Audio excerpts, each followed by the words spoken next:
Good morning, everybody. Happy Thursday. We have an amazing show for everybody today. What do we have, Krystal? Indeed, we do. We've got Hill reporter Reed Wilson on what is going on with the Gavin Newsom recall out in California. We've got Jeff Stein on, great friend of the show from the Washington Post, about the stimulus numbers and what impact they will have. Got a great panel planned, Gabby Orr and Chuck Rocha. But we wanted to start with some new numbers showing just how wildly popular the relief bill is and just how badly the GOP has screwed themselves over. Yeah, and it's really important. Morning Consult, our favorite pollsters, they actually didn't just poll the bill itself, they polled each individual elements of the bill. And this is really important. So obviously the direct payments are the most popular part within the bill. Somewhere between 4 and 5 voters are backing the $1,400 stimulus checks.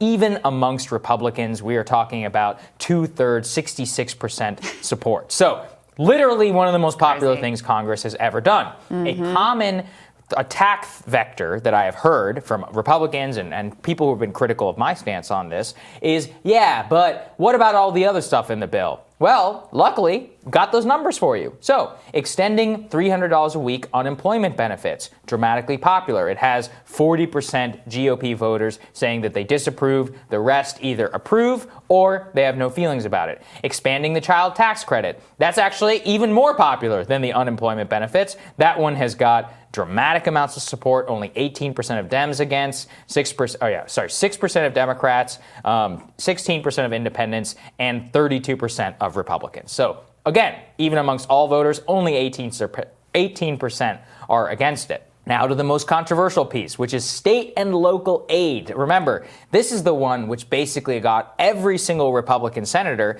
to line up against it, saying we're not going to bail out these failing blue states, as if they were backing their voters. Well, it turns out that whenever you look at the numbers, that we only have about 40-something% of the GOP even who are against it, and actually it's roughly equal to the number of people who are for it, and 15% have no feeling. Shocker, exactly as I suspected. So again, we're talking about something with only 22% of all voters that are against it. And even amongst GOP voters, we have people who are like pretty ambivalent.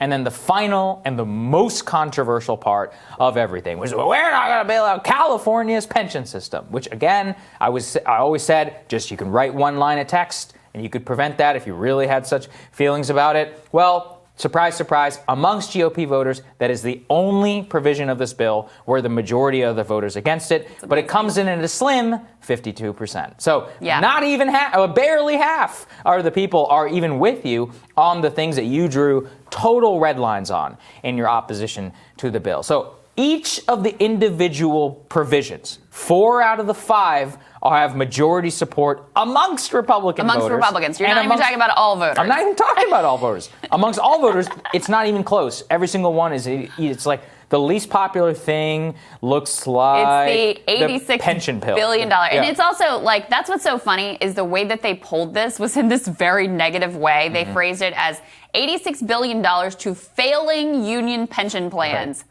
Still got majority support. Right. Even phrased that way, it's still got majority support.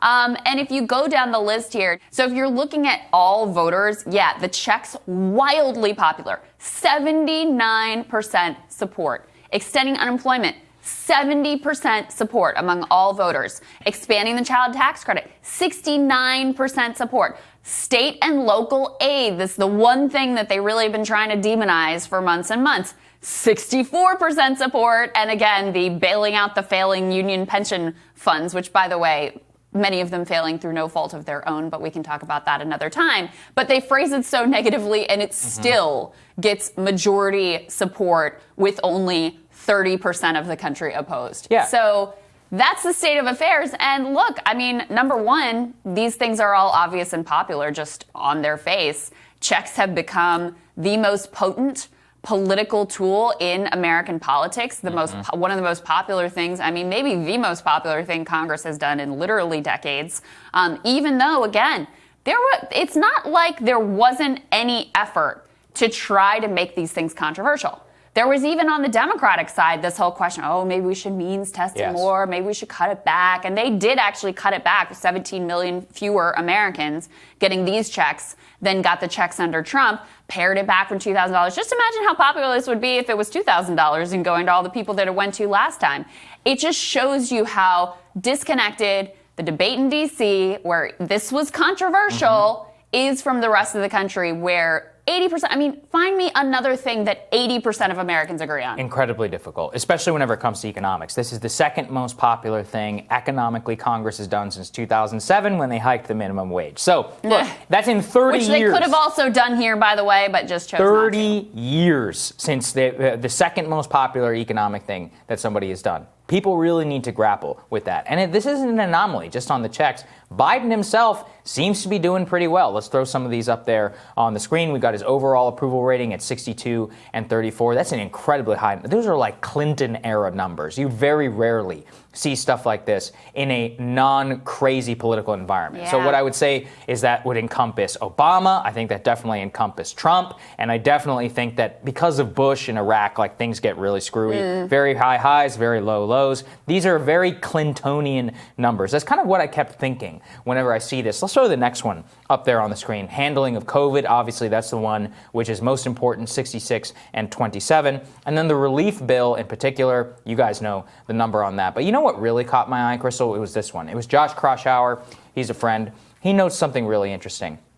The amount of Americans viewing the country on the right track is up to 55% in the latest Morning Consult tracker. That is the most amount of optimism amongst American voters that people have seen in decades. And I think that this is actually really important because, and you'll recall, many of the Trumpsters who told me that I was reading too much in the polls, and you were correct, so, credit to you, was people would say, look at the satisfaction of the economy under Trump pre-pandemic. And people were consistently saying, am I better off than I was before? Remember that number? Yes. And people were, and it was crazy because it was actually, Trump beat Biden on that number, and he actually had a pretty high satisfaction.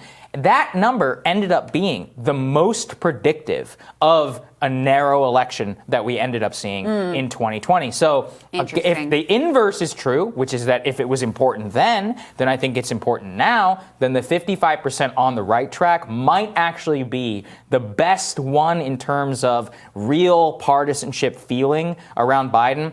I'd like to be Joe Biden right now. Highest optimism number in 30 years in modern American politics. Haven't seen that in a long time. Like I said, very 1990s era politics right now. And a lot of these things are, which way the ball happens to be bouncing when you take office. Yeah. Right? Yeah. I mean, I didn't say it's fair. Yeah. I mean, it happens to be that he's coming into office at a time when coronavirus seems to be on the wane, although we don't want to get ahead of ourselves on that. You never know with the variants, et cetera, but seems to be on the wane. The vaccine is done. It's just a matter of rolling it out, which, to their credit, they seem to be doing fairly effectively. The economy, because coronavirus is on the wane, the economy is set to bounce back, to have this sort of sugar high where people feel like things are good and moving in the right direction. Majority of Americans saying the country is on the right track. I mean, a lot of that has nothing to do with anything that he's actually done. But then he also has made some moves that were very intelligent, very obvious moves, but very intelligent moves. Republicans have utterly failed to marshal any kind of an coherent argument against it. And so that's where you end up where you are. So there was an interesting Politico article. This is actually our friend Gabby Orr, who's going to be on the panel today, so we'll ask her more about it when we talk to her. But Republicans just basically admitting, we really screwed this one up.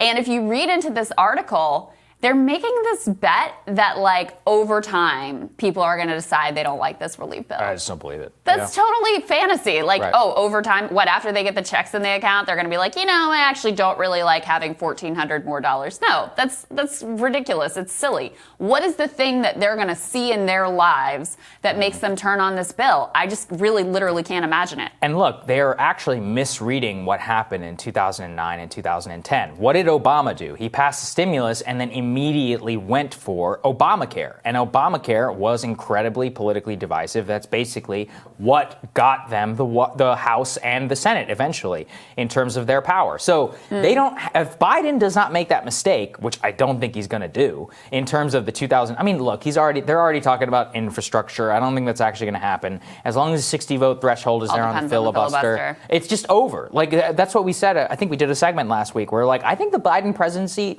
that is probably the high water mark of the entire Biden presidency. And the sad truth is like, that's probably fine for your approval rating. I mean, if you think about our politics, 2001 to 2021 has just been marred by so many terrible events. Like we had 9/11, and then Iraq, and then Katrina, and then 2008, the bottom fell out, Obama stagnation, then Trump was like, like this crazy time for 5 years. Yes. And I just feel like people, that optimism number matching 90s, we are not ready for the type of politics. And the GOP is just, they don't know what to do. Yeah. They don't have an Obama, Hillary level figure who just inspires like that venom of the voter, not just voters, but like average people are like, I don't trust that person. They don't connect with my life. Like, I just think they're not trying to do what's best for me. Biden just doesn't bring that out in people. And so, look, I mean, I'm not a big Biden fan, but I'm saying I can read the leaves as an analyst and say I think he's going to be pretty damn popular for the next couple of years. What's really interesting is Democrats seem to have, you mentioned 2009, 2010.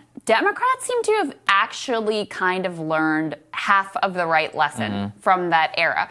Because, at the time, the mainstream narrative was Obama went too far. Right? He shouldn't have spent so much money. He shouldn't have been so ambitious on Obamacare. But as time has gone on, it seems like the Democratic Party actually internalized, like, no, actually, we did too little. We didn't do enough. Yeah. And so voters didn't have a reason to show up to the polls for us in 2010. All of it was milquetoast. All of it was too little. All of it undercut the recovery so that things weren't clicking back into place the way that they should. We should have worried less about the politics in the moment of like, oh my God, all this money, and done what it actually took to make people whole. And so over time, it seems like, and look, I don't want to overstate it because, I have major issues with ultimately this relief bill and how inadequate it will be for changing the structure of the country. But Democrats seem to have internalized that lesson. Republicans still seem to be hanging on to this idea it was that they spent too much money. Oh, it was that they went too far, when that actually is the polar opposite of what really happened in that election. And then, they also wanted to ignore that there was like a racial element to it and a backlash against the nation's first black president that, with this like boring white guy, he just doesn't trigger the same level of terror that Obama or Hillary also triggered. So I think that's part of the dynamic here. And then another thing that we've talked about before is like the Reagan era and that type of politics has failed. It's just nothing has filled in its place yet. And the Republicans are really kind of a mess. They're stuck there. They're stuck. Trump was different enough rhetorically on two legs of the stool, the foreign policy, the like aggressive, hawkish foreign policy, and on economics. Again, even though he governed basically like a normal Republican, but rhetorically he was different enough that they just don't really know what they are anymore. They don't know how to message on. They're not all on the same page. They're not sure which way to row the boat. And so they're just, the only thing that they know how to do is culture war, and Biden's just not giving them much to work with there. And I was going to say, look, as much as, yes, there was a racial element, Obama leaned in plenty to a lot of these fights, which he just shouldn't have done. By his own admission, he was like, I lost a bunch of white working class voters when I talked about Henry Louis Gates. He's like, I mean, if you go back and think about it, he always saw himself as like moralizer in chief and would comment on cultural events within the discourse. He couldn't He's resist. Welcome to do it. So is Hillary. But guess what? He thinks so much of his intellect that he just has to weigh in with his brilliance on everything. He thought, oh, well, they all voted for me and they'll listen. It was like, well, it didn't work out so well, did it? And that's how you actually got Trump more than anything. And so Biden, I don't know if he learned that lesson. I just think he doesn't have that in him. I mean, if you see his reaction, any public, hot rod, he's just like, we'll wait and see. I don't know what's going to happen. He's also, that's just, I mean, you haven't seen that in a long time. He's not online. Yeah. I mean, I really think that's a big part of it is like, we're all caught up every day and like, what's the Twitter news cycle saying today? And what's the new thing he's just actually unaware of a lot of these subplots that are going on. And thinks it's dumb. And Trump was hyper aware of those things. Yeah, and thinks it's dumb and is like, who cares? Yeah. And he's right about that. Yeah, there you go. We're going to tell you what's on our radars. That's next.